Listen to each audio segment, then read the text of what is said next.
Мечтите ми да творя и създавам датират още от преди да запиша да уча за архитект. Винаги съм имал собствен почерк и съм се стремял да извадя най-доброто на повърхността.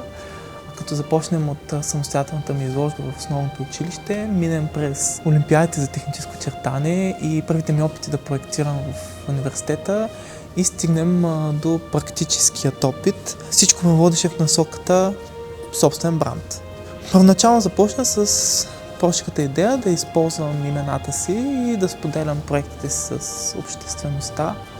Докато все още работех в столично архитектурно студио и постепенно дадох шанс на мечтите си и най-смелите си представи за това какво всъщност искам да представлява този бранд, за какво е нарицателно и с какви дейности да се занимава. Така се появи и C-Factory, където мечтите стават реалност и няма граници за въображението, а напротив имаме фабрика за тяхното осъществяване. Името е съставено от инициалите ми и е игра на думи от испанското «да», защото невъзможно при мен няма.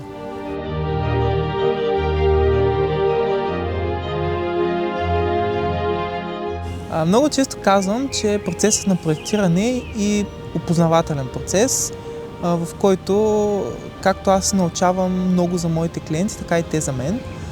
Това е особено важно, когато проектираме жилищни пространства, защото това е място, където прекарваме не малка част от живота си. В тези случаи клиентите започват сами да говорят за себе си, за мечтите си, за това как си представят дома, навици, на какво държат най-много, на какво не е чак толкова много. Това са водещи насоки в решението на проекта чисто функционално, вследствие като дизайн. И много често клиентите сами идват с примерни проекти, които са се набелязали от най-различни места, които честичко са неприложими за техния конкретен случай, защото или мащаба е по-голям, или формата не е подходяща и така нататък.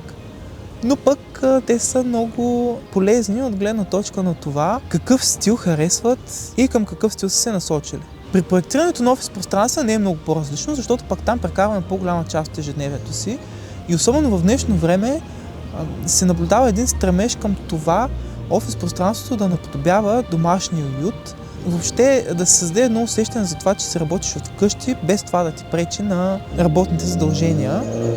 Като разбира се, там имаме специфики, изисквания, които са характерни за конкретната професия.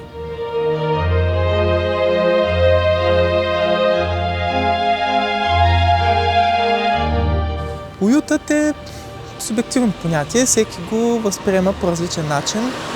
За някои това е наличието на много топли цветове, за други наличието на зеленина, за трети пък наличието на телевизор.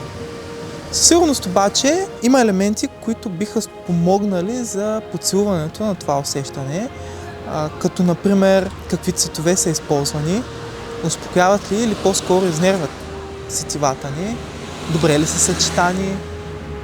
Светлината също е много важен елемент от решението на интериора, защото много често задава и цялостната насока при проектирането и създаването на самия дизайн. А използването на естествени материали винаги засилва усещането за досег до природата, който иначе може да бъде изгубен, но със сигурност би допринесъл за създаването на уют.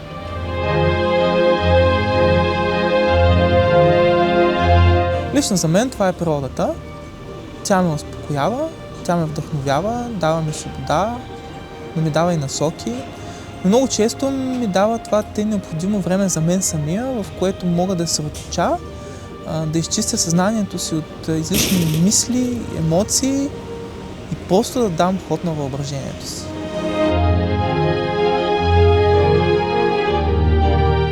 За да се работят решенията, един проект не трябва да е просто добре решена задача според изискванията, които сме учили в университета. Добре решената функция е просто началото към представянето на добре работещ проект.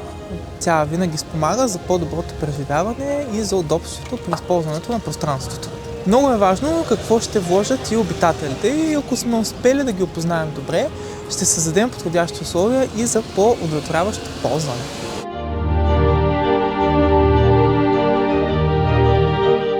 Възприемам си фактори като проект, който ще търпи постоянно развитие и ако в момента е съсредоточен изключително върху проектирането на сгради и интериори, в бъдеще бих искал да включва и съпътстващите този процес звена.